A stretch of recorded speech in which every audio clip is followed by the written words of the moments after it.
This is KUGAN CASSIUS for IFL TV in association with MTK Global.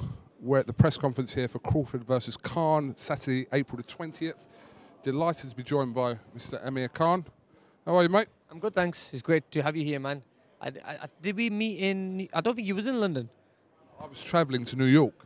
So you wanted to make the New York conference, which I think I'm glad you came because it was a good conference. ESPN are covering the fight, and honestly, I wish you came a little bit earlier this morning because they've had us on all the big TV channels, all the big TV stations and the shows and everything. Got us working hard here. But look, it's brilliant. This is what I wanted, you know.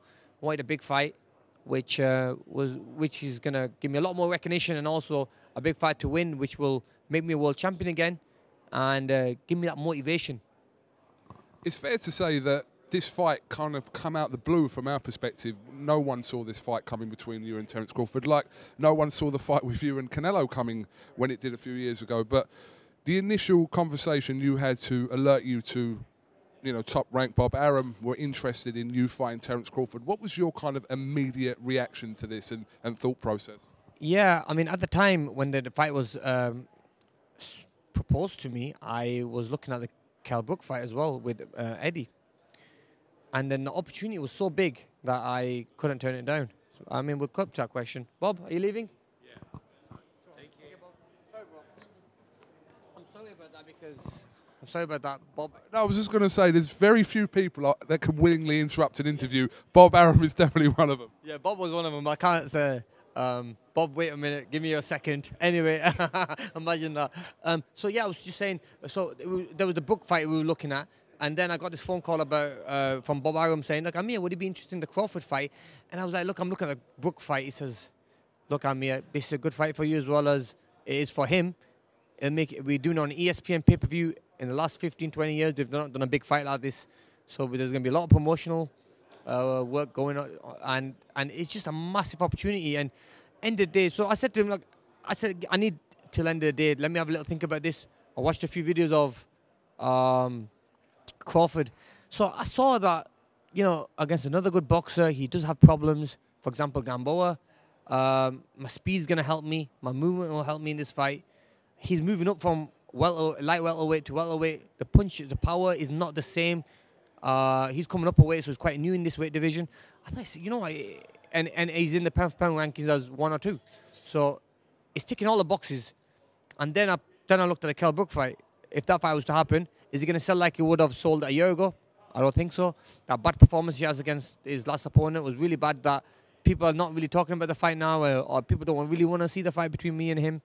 That's another thing there. Selling in a stadium, you probably won't sell a stadium. It'd probably be hard to sell in a stadium. And there was another thing that was, and all we do, me and Kell Brook, is talk bad about each other. And I don't want to do that.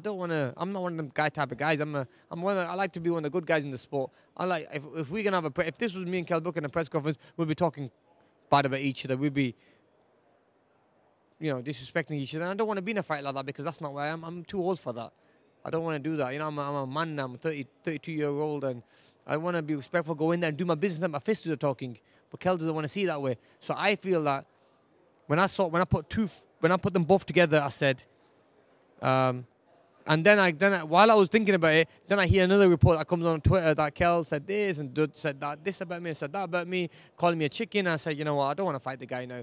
I mean, he's just too disrespectful. And if he was more respectful, then the fight probably would have happened. Honestly, it would 100% would have happened because he's so disrespectful and he always talks down. And I'm like, how can you disrespect me so much and then want to fight me and then expect to get like 1 million views on pay-per-view where people will think, wait a minute, Kell, you said he's rubbish or he's shit and you're going to knock him out. So why should we watch this fight? Because we know you're going to win easily. The way he made it. So I just think he killed that fight himself and that's the reason the fight didn't happen. Whereas if he was a little bit more respectful. I'm not scared of him. I mean, I'm going on and finding a tougher guy. The money in a way probably works out about the same, to be honest with you. But I just feel that I'm not scared taking the Brook fight. I would have loved to have that Brook fight. I would have loved to take that Brook fight, but it was just I want to be respected a little bit as well. I'm a man, I have kids. I don't want someone talking rubbish about me. That fight between me and Brook might never happen now. You know, I don't want my kids growing up and saying, "Oh, Daddy, who's this Kell Brook always talking bad about you?" And so I don't want to live that. You know, I got a little girl now who can read. When they ask the question, wouldn't you like to finish that statement by saying, "Yeah, that's the one that I beat in the ring"? In, you know, wouldn't you like to say that as a finishing statement to that? Well, yeah, I mean, that would be good. Yeah, definitely. Yeah, that would be a good one to do. But at the same time, I'll say I'll probably not fight him because I'll say, you know what, keep saying them things because he's going to keep on saying them. Even if I knock him out and beat him, he's going to always keep talking. So I'm like, you know what, I'll just rather just walk away and put a bag over that fight and that fight will never need to happen again. But don't get me wrong, I love to have that fight and I want that fight, but he just needs to be a little bit more respectful. And I mean, you have to promote fights. You know, we're businessmen, we want to promote fights, and let's do it the right way instead of doing it the wrong way, you know? It seems to be the perception is that, not that you're scared of Kell Brook, and no one can accuse you of... You know, all the rubbish, like people like Froch say, "Oh, Amir scared, what's he doing?" Spencer Fearon. I mean, all these guys, all these things that these people say, I just think it's rubbish. And I think that, wait a minute, do you even understand the sport? Like, you're saying I'm scared of someone when I'm fighting someone who's better. I don't understand. I don't know where they're coming from.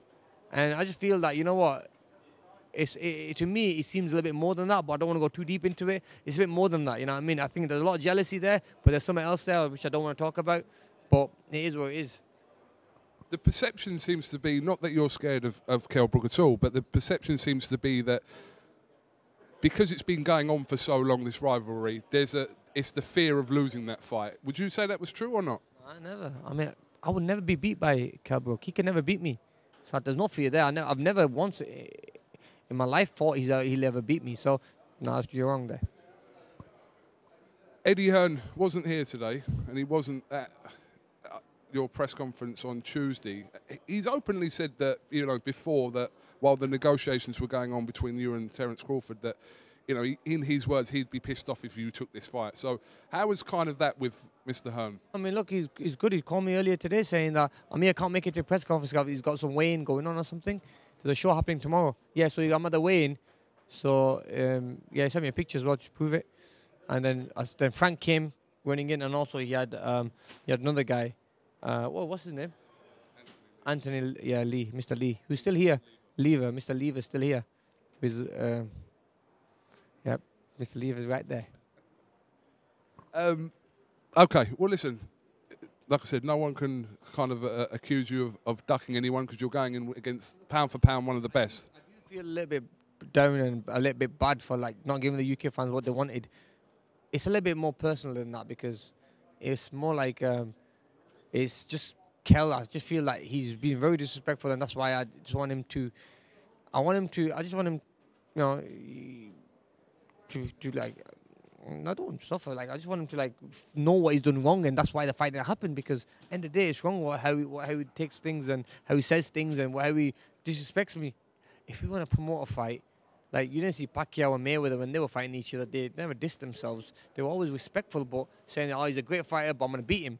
Said that, but I mean not like, "Oh, he's this, he's that." Oh yeah, I'm gonna knock him out. I'm gonna do this. Hasn't that been you as well as him in the last few years? Obviously, not me, not really. And to be honest with you, I don't really like talking about him. That's another interview from IFL London, which is all about Kell Brook again. But guess what? Oh, I'm so bored talking about him. Kell, wish you all the best. Who you fight next? Heard you're 154. Who's he got against? What's that guy called? Who's that 154 champion? He's mandatory against? Oh, Gerald Hurt. Heard, yeah. Good luck against Heard. You need it. Be calling me back here, man. Man. Come back. You're back, obviously, with Virgil, which must be a huge boost going into this fight with Crawford. Yeah, man, I'm looking forward to be back with Virgil Hunter, and I think I owed it to him. Don't get me wrong, Joe Gusto was an amazing trainer. Just that Virgil, it seems that, you know, he got sick, but it seems that I owe it to him because now he's better and he's looking good. That's why I decided to go back. Just one final one. Obviously, Saturday night, Broner Pacquiao. What's your thoughts on it? Who wins? I give it 60-40 towards Manny Pacquiao, but we don't know which Manny's going to turn up. Has Manny got old overnight, or has Broner still got it? So it's hard to say. But Broner's still young. He's still got the still like got the power and the movement and the speed. So does he need that, or does he need a little bit more? I mean, who knows? The fight we'll see on Saturday night at the fight. Have you got a preference where you want this fight to be, here or in Vegas? It'd be nice to be in New York or Vegas, really, either. Yeah, I mean, London, yeah, definitely. It would have been wicked if he's in London. But yeah, I mean, anyway, really. And I don't suppose it matters to you where this ends up TV-wise in the UK, whether it happens on Sky or on BT? Sky, to be honest with you, because my last 2 fights have been on Sky, and I think Sky have been brilliant, promoting the fights and everything. That's no disrespect to any other network out there, but I'd rather be that Sky family and have it on Sky. So then Carl Froch and people can still talk shit about me all the time and say, oh, you're this, you're that. And, Spencer, what's his name again? Spencer Fearon also talk shit about me. So I think it'd be nice if he's on Sky. Gives them a bit of a job. Gives them a job, gets them paid. Talk shit about him, you can. Yeah. All right, bro. Thank you very much.